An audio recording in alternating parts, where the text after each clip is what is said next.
Hello everyone, I'm Sara Lihz from Sassy's LLC, and today we are going to make this fun project stretching some non-holiday dies into the holidays. This is the Woodland Critters. I love this so much. Look at all these cute critters it makes. I've made 2 other birthday cards using it. I'll link to those videos below.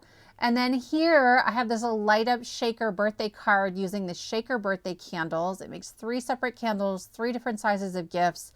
Plus you can turn it into a box. It's so great. I'm also using the snow globe die set, which is a phenomenal set, but really we're just using the happy holidays, right? It's helpful if you're stretching some dies to have a sentiment for the holidays. Like, look how pretty that is. I've cut it out of some gold mirror cardstock. And then we're going to use this one of the fancy rosettes a bunch of times. And then there's just a plain kind of rosette builder that I've cut a few times as well. So I've got this strip. It's a 6-inch strip and I am just accordion folding it. I found it easiest to work from the back and to use a lighter weight cardstock. 65 or 80 pound makes it a lot easier to find those score lines. So from the back, I just stick my thumb right into the score line to fold against the grain, and then the other direction folds really, really easily. And I did that on a bunch of strips, but really we need about 3.5.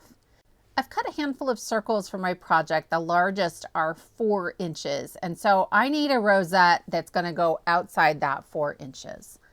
To make sure this lines up and I don't have like halves of that sort of rosette piece at the top, I trim one off. So I now have a piece that kind of sticks up, right? The fold is going up and I connect it to a fold that's going down.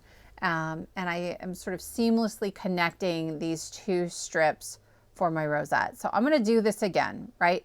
I am trimming off the entirety of one of those tops, and then I'm going to trim off the side until I am going to be able to connect. Here I've got a piece folding up and I'm adding it to a piece folding down. So they overlap by sort of one fold, if you will. So here I have one I've already put together that uses 3 full strips of that rosette, but I know I need it bigger than that because I sort of held it up against my 4-inch circle and it wasn't enough. So I'm going to add a 4th piece. Here again, I trimmed off the entirety of one of those top pieces.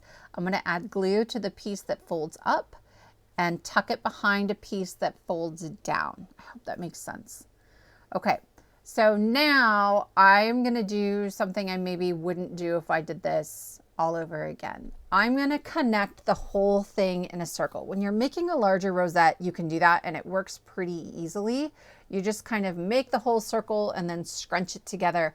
But at this point, it's so big that wasn't really necessary. And it actually is kind of hard to hold the whole thing at the same time. So I would leave those not connected.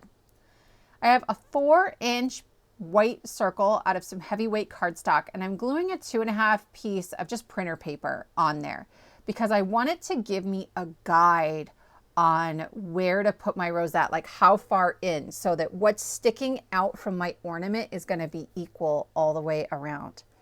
I'm using hot glue to assemble this, and I'll be honest, this is the first time I busted out my glue gun in a really long time, years.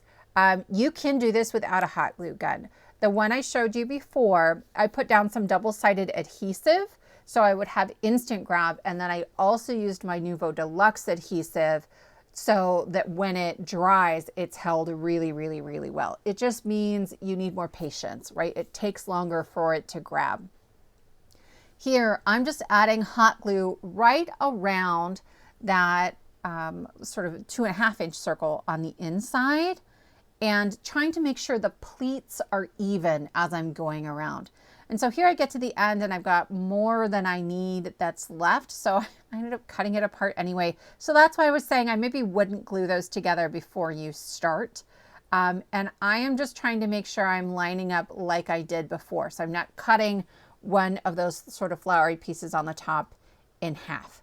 I'll add a little bit more glue to sort of finish this off. Again, I'm making sure that my pleats are kind of even as I'm laying it into the glue. And then I will add a little bit of my just regular glue, my Barely Art, to connect those 2 pieces of the rosette. So, I mean, you can't tell a lot from the front. if you don't, but this just gave it a slightly neater look. So when I flip it over, right, it's perfectly even, and that 2.5-inch circle on the back really helped me with that. I have a piece of glittery ribbon from my stash that I'm going to add to turn this into an ornament. And I am just going to put a ton of hot glue on the back. Part of it is because I want it to help create a little bit of sturdiness, but I also have just a plain rosette piece that I've accordion folded. I want to fill in that middle. I want to be able to write on this ornament later. And so if I leave that hollow, I was kind of worried about things kind of pushing in or collapsing in. You could use foam tape instead. That would absolutely work. But here, this is just a piece of scrap, and I'm sort of laying it into the middle, and I'll push it down in there with my pokey tool because it's hot. It's hot. I also have a stack of cardstock on my desk to protect my mat, right? I have like a self-healing mat, and it will warp when it gets too warm. Like my laptop gets warm enough to warp my mat. So just be aware of that. Protect your surface. I waited until all that hot glue cooled, and then I'm going to add this last layer with my Beacon 3-in-1. I was a little worried about trying to press down on that hot glue and it being too warm or ending up with lumps or anything like that. But certainly if you're more comfortable with hot glue than I am, that probably would work really well too. Okay, so now we're going to set that aside. I have the whole thing like under a stack of acrylic blocks, and we're going to work on the decorations for the front of our ornament. So I have added a piece of patterned paper. It's just got some snowfall onto some heavier weight cardstock just to thicken it up. They're both 4-inch circles. And then this piece of glitter cardstock, I am just fussy cutting a little ripply hill, right? It's not fancy. And so then I have cut, this is the deer from those Woodland Critters. I love this so much, and it's put together brilliantly. So all the pieces cut out at the same time, and they're grouped, right? One set is for the speckles on the head, one set is for the face, one set is for the pieces that go like on the body of this little deer. And so it's really easy to know what goes where, and there are debossed lines in the deer to show you where everything goes. I haven't used this one yet. It has more pieces than the other Woodland Critters in there. So if you don't want to put together this many little pieces, totally fine. Pick any of the other critters. They are so cute, you guys. Hands down, one of my favorite die sets that I own. And from the very beginning, from the time I got this set, I have been imagining all these critters with stocking caps or Santa hats or you name it, right? I've been picturing them for Christmas. I couldn't wait. Actually, I did. I waited until July. That's how far we made it. So I am just sort of dabbing little dots of glue onto the parts of this deer that have those debossed lines, so I know exactly where everything goes. And then I'm going to pick them up with my little wax tip tool here to lay them into the glue.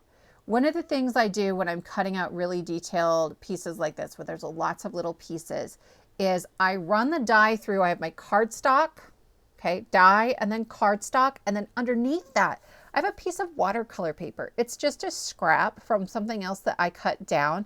It doesn't cut all the way through the watercolor paper, and it sort of holds all of those pieces in place. So I don't just have a pile of random parts.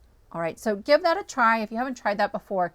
Sometimes I do have to loosen them up from the watercolor paper before I pick them up with my wax tool, but you know, it's still a whole lot faster and easier than trying to pick them out of a bin and figure out which dot goes where. So I'm just adding little pieces to the face to finish this up. We're almost done, real time. This deer took me 6 or 7 minutes, not that long, okay? I want to make a stocking cap. So I have a 3/4 inch circle, and I'm going to cut, I don't know, a third off the bottom, and then I'm going to curve it ever so slightly on that flat edge. I have a standard hole punch, and I'm punching a circle out of some glitter cardstock, and then we're going to make like the little brim of the stocking cap. So I am just using my pencil to draw it in. I am making a little hot dog shape, right? That's slightly whiter than the hat itself. And then I will fussy cut this out. It's the only thing really aside from the hill that we're fussy cutting, and it's easy. It does not need to be perfect. It looks a little more organic if it's not perfect, and it's a stocking cap. So that's what it should look like. So I'm going to pull this to my black work surface to hopefully help you see it better. And you can see that little white brim, right? I'm imagining like a fluffy, fuzzy hat. It fits beautifully, right? Slightly whiter than the hat, nothing fancy. Okay, I'm going to glue that at the edge, and then I'm going to put that little like glitter ball right at the top. And on this deer, I like to place it so that you can see the little antlers poking up kind of behind the hat. Like somehow magically we managed to get it on there. We have one more piece to assemble before we glue everything down. So we're working with the Shaker birthday candle set, and I have just grabbed the largest present from that set. So it's 2 pieces for the actual present. And I'm doing some really quick and easy ink blending, right? I didn't do anything to the lid. It's just a darker shade of cardstock. And then there are 2 pieces to the bow. So there's the pieces that sort of wrap around the present and then the actual bow on top. And I added just a little bit of some light teal marker onto that. And then for the bow on top, I started by using just whatever ink was left over on my little brush. And then I'm going to go around the bottoms of the inside of the bow. There are some etched lines from the die, and so I'm going over those a little bit again, and then anywhere where the, like near the knot, where it would be a little darker, I'm sort of flicking out with my marker. Do you need to do this? No, this is so cute all on its own, but because I'm making an ornament and not a card, which to me is a longer term something, like that's a keepsake, I go all out, right? I try to step things up when I think, you know, I'm really hoping this is something somebody loves and keeps. Actually, I think I'm sending this to my sister-in-law in Norway because I love it so much. And I'm going to send her a box anyway, right? This is a hand deliver, or it's something you're going to ship in a box with a present, something like that. So I am just going to glue down my glitter snow on the bottom. Again, those are 4-inch circles.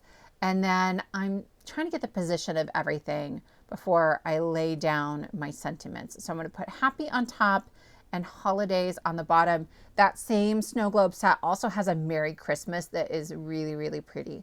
So I've added little dots of glue, and I'm just going to dab it off on the back of my hand to make sure I don't have glue that's going to kind of ooze out the sides. I am real picky about that. I don't like when you can see the glue. I know it dries clear, but I can tell.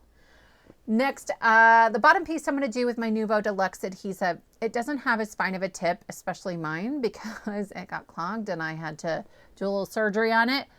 But it's going to grab better on that glitter cardstock. So I'm going to add the holidays with that other glue. Then I'm going to add the hat to my deer. My youngest son was like, no, Mom, it's a reindeer. It's not just a deer. And I'm like, you know what? If he said it is, it definitely is. But like we can't decide. I don't know if it's a porcupine or a hedgehog in that set.